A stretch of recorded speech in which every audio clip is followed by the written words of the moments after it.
Kabupaten Sumedang itu memang sudah milik memang sudah milik Pemda ya. Kalau dulu tuh kita bersatunya sama Setda gitu. Kalau misalkan yang sekarang kita mulai kantor perpustakaan itu 2009.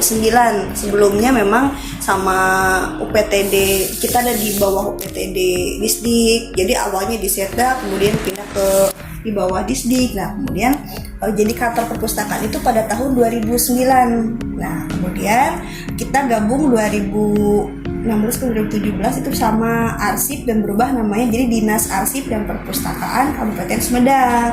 Nah, kantor kita, kesekretariatannya itu ada di Komplek Pacuan Kuda di sebelah sana. Kalau misalkan nanti kalian main-main nih ke Komplek Pacuan Kuda, ada plang Dinas Arsip dan Perpustakaan. Di sini perpustakaan. Lah, ini sebenarnya kantornya sama atau beda? Mungkin ada pertanyaan seperti itu ya. Nah, sebenarnya kita itu Dinas Arsip dan Perpustakaan itu kantornya atau kesekretariatannya ada di Pacuan Kuda, di Komplek Pacuan Kuda. Kalau yang kalian berada di sini, ini tuh gedung layanan perpustakaan. Jadi bidang perpustakaan ada satu bidang yang dimana kami itu berpisah dengan sekretariatan ya, di sini bangunannya kayak gitu. Dan mungkin juga insya Allah awal tahun, akhir tahun beres, kita juga akan pindah gedungnya karena kita sedang membuat gedung baru di samping Polres Sumedang di Komplek IPP. Itu ada 2 lantai, sekarang sedang dibangun. Jadi insya Allah akhir tahun beres dan kita pindah ke sana, ke sini. Yang memperkasa itu kalau Pemda itu memang udah harusnya pemerintah Sumedang sendiri gitu. Jadi perpustakaan itu memang sudah harus ada di Kabupaten Sumedang yang sesuai dengan peraturan undang-undang nomor 3 tahun 2007 gitu. Jadi memang Pemkab sendiri yang harus mengadakan itu gitu. Karena ini milik pemerintah kabupaten, bukan milik pribadi gitu. Enggak, selanjutnya berapa luas bangunan perpustakaan? Kalau luas ini sekitar berapa ya? Kalau mau lebih jelasnya sih nanti bisa dibuka aja di websitenya kita. Ada perpustakaan.kab.sumedang.go.id. Nah, semua keterangan kami semuanya ada di situ gitu. Kalau misalkan sekarang saya nggak bisa ngira-ngira, mungkin nanti informasi yang lebih tepatnya saya lihat dulu di website atau nggak di profil gitu. Soalnya kalau bangunan ini nggak bisa dikira-kira gitu. Soalnya dari depan aja sekitar 200 meter ada nggak sih? Lebih lah, tapi nanti kita cek dulu ya kalau untuk luas bangunannya. Berapa orang petugas yang mengelola? Kalau petugas di sini itu terdirinya ada yang ASN dan ada yang non ASN karena kita kan di bawah Pemda ya. Jadi statusnya itu di sini ada 1 orang kabid, kemudian ada 2 pustakawan, arsiparis 4 orang, sama tenaga teknisnya itu sekitar 10 orang. Jadi 17 kurang lebih 18 orang lah kalau yang di sini. Selanjutnya kalau di sini berapa banyak koleksi bukunya? Kalau koleksi buku itu sekitar, sebentar ya saya cek dulu di aplikasi karena kita sudah memulai sistem informasi manajemen perpustakaan. Jadi sekarang udah bisa tinggal dilihat aja. Bentar ya. Soalnya banyak banget koleksi bukunya kalau di sini. Oke, kita lihat dulu. Perlunya yang judulnya atau per eksemplarnya? Lihat eksemplarnya. Kita lihat dulu ya.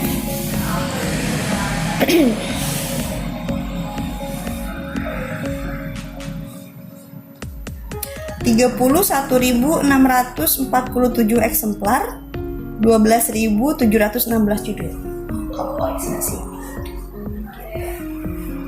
banyak ya.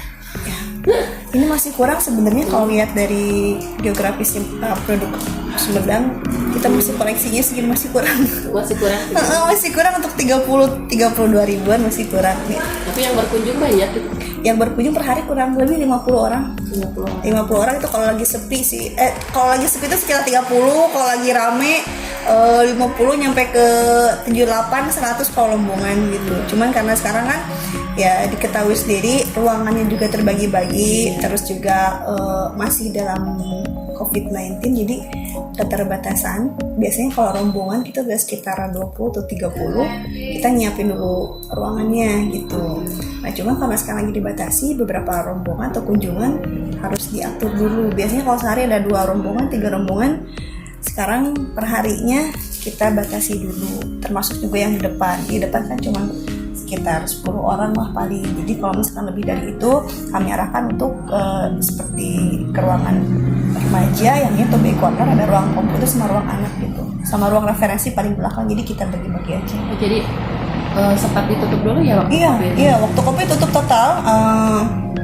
Jadi kita membuka pelayanan, tapi pelayanan tertutup dalam artian pemustaka tidak diperbolehkan untuk masuk ke ruangan sirkulasi. Jadi mereka hanya mengembalikan buku, kemudian meminjam juga via petugas. Jadi buku apa yang mereka mau kita yang carikan gitu. Jadi tetap pelayanan apakah dibuka, cuma sifatnya pelayanan tertutup. Jadi tidak, kalau sekarang kan udah bisa diakses ya, keluar masuk untuk pemustaka diperbolehkan silakan. Nah, kalau pas COVID-19 itu memang dibuka nggak? Ya buka, cuma pelayanannya pelayanan tertutup. Jadi kami hanya menerima pengembalian gitu. Peminjaman juga di request dulu. Jadi kalau mau bukunya buku apa nanti kita carikan, dan memang itu prosesnya cukup lama gitu. Jadi satu orang saja bisa kami layani kurang lebih ada nyampe setengah jam, sejam. Kadang kan nyari buku di banyak rak dan juga judul itu tidak mudah gitu. Jadi mulai bukanya kapan ini? Mulai bukanya ini kalau yang awal 2022 udah Januari. Pas Januari awal udah mulai langsung lagi. Soalnya kasihan, apalagi yang nyusun skripsi kan banyak buku-buku yang mereka cari referensinya kan di kampus kurang. Jadi Bu, saya mundurin di gini. Akhirnya kita koordinasi dulu sama Pak Kepala dan sama Satgas COVID, dan akhirnya buka lah. Oke, silakan. Sebenarnya siapa saja yang boleh berkunjung? Semuanya, semua kalangan. Sini boleh untuk umum. Dari mulai PAUD, TK, SD sampai ke orang tua yang umur 60-an juga masih pada kesini. Semuanya boleh kesini. Kalau misalnya dari orang siapakah kalangan yang paling banyak datang ke museum ini? Apakah kalangan anak-anak, remaja, mahasiswa atau Kalau dari statistik kita yang banyak itu mahasiswa. Ya, dari mahasiswa baru ke SMA. Barulah ke SMP. kalau anak-anak ada? Anak-anak ada. Kalau anak-anak tuh biasanya wisata edukasinya sama orang tuanya. Jadi hari Sabtu mereka biasanya orang tua itu bawa anaknya yang umur 5 tahun, umur 3 tahun. Mereka biasanya hari Sabtu kesininya gitu. Kalau bisa untuk setingkat TK, RA boleh? Boleh. Malah biasanya yang datang itu dari terakhir tuh TK mana ya? Saya lupa, udah lama soalnya. Kalau TK kita nggak nerima. Banyak, cuman untuk yang TK, cuman kalau TK itu lebih ke kunjungan rombongan aja gitu, memperkenalkan perpustakaan, kemudian juga mobil pusling itu apa gitu. Terus mereka lihat koleksi-koleksi perpustakaan keliling, karena kan kalau TK katanya ibu saya suka lihat di jalan tapi nggak tahu itu mobil apa. Terus mereka tanya-tanya gitu aja sih kalau yang untuk TK. Yang itu ada ruangan khusus untuk ada nanti di ruang koleksinya anak juga khusus anak-anak. Kalau anak-anak kan baca bukunya pasti sebelum lihat tulisan mereka lihat gambar dulu. Ya. Jadi yang untuk di ruang anak kita khususkan buku-bukunya itu yang seri bergambar. Minimal mereka tertarik tuh dengan gambarnya gitu. Oh ini gambar apa? Nah kalau sudah tertarik baru nanti kita bacakan biasanya storytellingnya kayak gimana, karena kan untuk TK belum bisa baca ya. Jadi biasanya kami dari petugas yang kalau ada anak yang suka ya udah kami bacakan. Termasuk untuk yang perpustakaan keliling juga. Kalau seperti yang sekarang hari ini ada jadwal ke Situraja, ke SD Pasir Impun kalau nggak salah. Kita keliling juga. Itu atas permintaan, kalau misalnya untuk perpustakaan keliling, permintaan dari sekolah apa dari perpustakaan daerah sendiri yang misalnya sekarang jadwalnya mau ke sekolah ini seperti apa? Kalau untuk pusling sendiri kita ada 2 kategori. Yang pertama kan kalau misalkan pusling itu pendanaannya dari APBD ya, dimana APBD itu setiap rupiah yang harus dipertanggungjawabkan. Nah kemudian juga ada indikator kinerja kita, berapa sih cakupan yang harus kami kejar selama 1 bulan atau dalam tahun ini, kayak gitu. Nah tapi tidak menutup kemungkinan seperti ada permintaan-permintaan dari sekolah yang memang mau didatangi perpustakaan keliling. Nah biasanya mereka memberikan surat ke sekretariat, ke kepala dinas kami, baru nantilah kami follow up dari sini untuk dimasukkan ke dalam titik jangkauan perpustakaan keliling yang memang jaraknya itu lebih dari 5 km dari sini gitu. Terus ada yang namanya lagi seperti yang Arafi kan deket ya dari sini. Itu juga kemarin ada permintaan hari Jumat ini ke sana. Nah kalau itu adalah kebijakan pimpinan, balik lagi gitu. Jika pimpinan menyetujui untuk didatangi perpustakaan keliling, maka kami siapkan armada dan petugasnya. Jadi misalkan kalau misalkan lembaga kami gitu yang dikunjungi perpustakaan ini harus mengajukan dulu permohonan. Iya, permohonan dulu tunjukkan ke kepala dinas mau didatangi perpustakaan keliling, jika diperbolehkan misalkan bulan apa atau misalkan sudah diagendakan. Nah, nanti jika sudah di follow up sama Bapak, kami akan masukkan ke dalam jadwal apakah bisa langsung dilayani atau masuk ke list untuk bulan berikutnya gitu. Jadi iya, ada waiting list dulu. Jadi kita tidak istilahnya sekarang ngajuin langsung didatang perpustakaan kelilingnya ya. Kalau misalkan kebetulan jadwalnya memang ada yang kosong, nah jadi kita masukin slot jadi langsung. Tapi kalau misalkan jadwal bulan ini udah full nih sama permintaan dan juga sama di yang masuk ke kinerja kami untuk ukurannya, apakah nanti masuk ke bulan ini atau ke bulan berikutnya gitu. Jadi kadang-kadang sih ada juga yang kamu udah ngajuin tapi nggak didatangi, mungkin stigmanya kayaknya ini gimana sih, padahal memang masuk ke dalam waiting list dulu. Bisa bulan berikutnya, bisa berikutnya, tergantung dari jadwal yang memang sudah kami sediakan gitu. Kalau armadanya ada berapa? Armada di kita ada 4 semuanya, cuman 2 yang nggak jalan.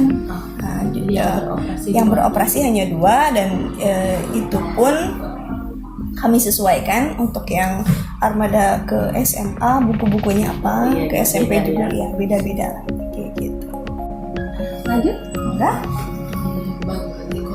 Bagaimana kalau untuk cara jadi anggota perpustakaan di sini gampang aja, cuma tinggal bawa fotokopi kartu identitas, habis itu ngisi formulir sebelah sini, udah. Cuma bawa identitas aja. Kartu pelajar atau KIK? Iya. Jadi kalau misalkan kalian belajar ada kan kartu pelajar, kalau nggak ada kartu RISN kan pasti ada. Kalau nggak ada juga kakak juga nggak apa-apa, yang penting nicknya gitu.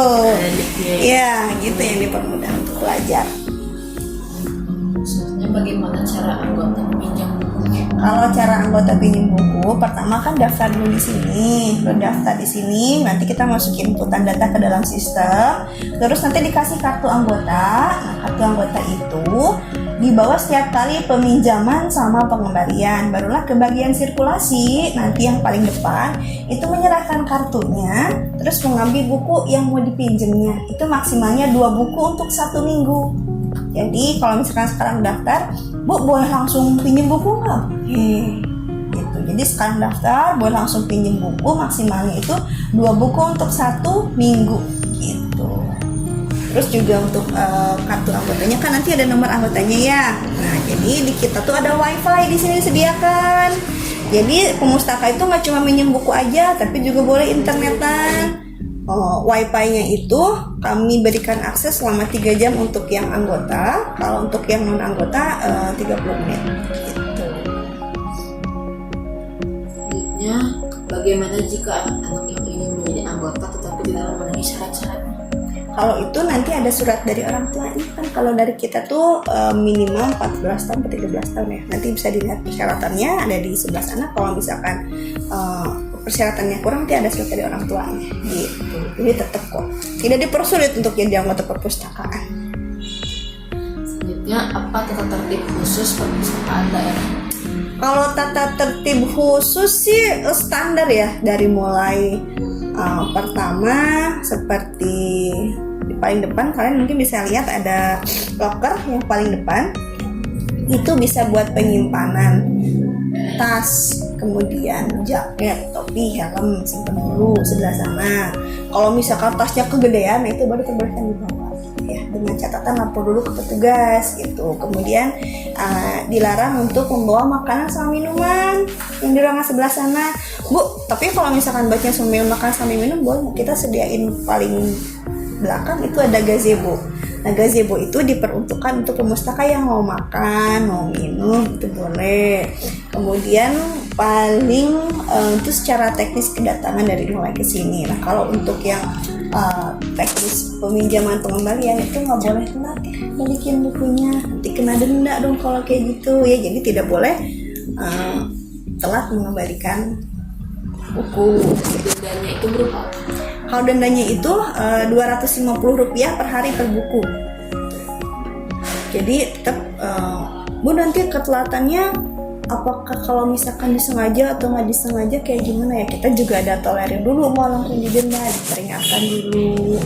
Karena nanti di sistemnya kalau misalkan terus-terusan keterlambatan akan kena suspend dulu. Jadi akan kena dari sistem, tidak bisa dulu meminjam selama beberapa minggu.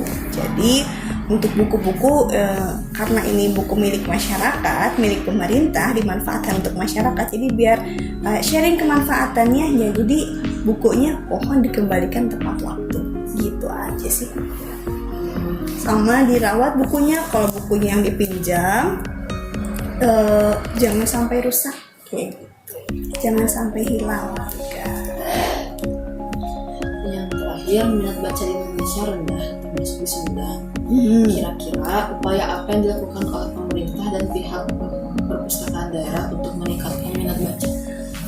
Kalau untuk meningkatkan minat baca sendiri sebenarnya ini tuh balik lagi ke semua pihak ya. Kalau misalkan memang dari tupoksi kami untuk meningkatkan minat baca, tapi juga mohon dibantu untuk semuanya meningkatkan minat baca. Terus apa sih Bu upaya-upaya yang sudah dilakukan? Pertama, yang sudah dilakukan oleh kami tentu saja menjangkau titik-titik perpustakaan keliling. Jadi untuk masyarakat yang jauh seperti Jatinunggal, kemudian Ujung Jaya, Tomo, Buah Dua, itu kami jangkau lewat perpustakaan keliling. Kami datangkan armada kami ke pelosok-pelosok yang memang aksesnya susah untuk datang ke sini. Itu yang pertama. Kemudian yang kedua, Bu, gimana lagi sih Bu, selain ada perpustakaan keliling, kita ada lomba resensi buku yang sedang dilaksanakan pada sekarang untuk meningkatkan lagi minat baik dari segi mahasiswa ataupun umum. Sekarang ada resensi buku, pengadaan lomba resensi buku. Habis itu apa lagi Bu? Penyediaan internet. Jadi sekarang yang perpustakaan bukan cuma minjem aja. Kebanyakan kan sekarang informasi yang kurang dari buku bisa dilengkapi dari internet, tapi tidak semuanya dari internet itu bisa dipertanggungjawabkan. Seperti kalau misalkan di buku ada kesalahan, nggak bisa langsung tanggung jawabnya ke penerbit. Nah kalau misalkan di internet ada informasi yang salah, minta pertanggung jawabannya ke siapa? Jadi ya, informasi dari internet itu tidak serta-merta bisa kita telan, apalagi yang dari blog kan. Kalau dari blog itu nggak jelas ya Pak, ini kebenarannya bagaimana. Jadi buku itu tetap jadi informasi utama, tapi di samping dari buku yang kurang informasinya kami lengkapi dengan internet. Kenapa di sini diadakan internet? Jadi fasilitas yang kami tambahkan di sini berupa internet perpustakaan. Jadi yang datang ke sini bukan cuma minjem aja, tapi juga pemanfaatan internetnya kayak gitu.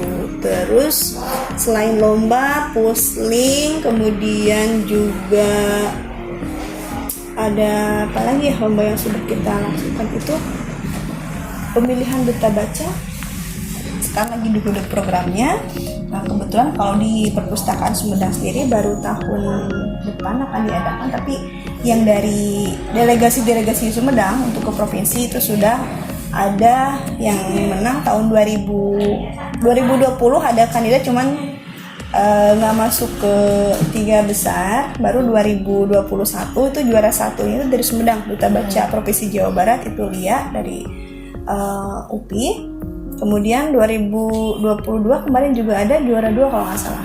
Jadi kalau di kita tuh kalau pemilihan hasil kabupatennya belum, tapi kalau dari provinsi udah menang mulu ya kayak gitu, alhamdulillahnya gitu.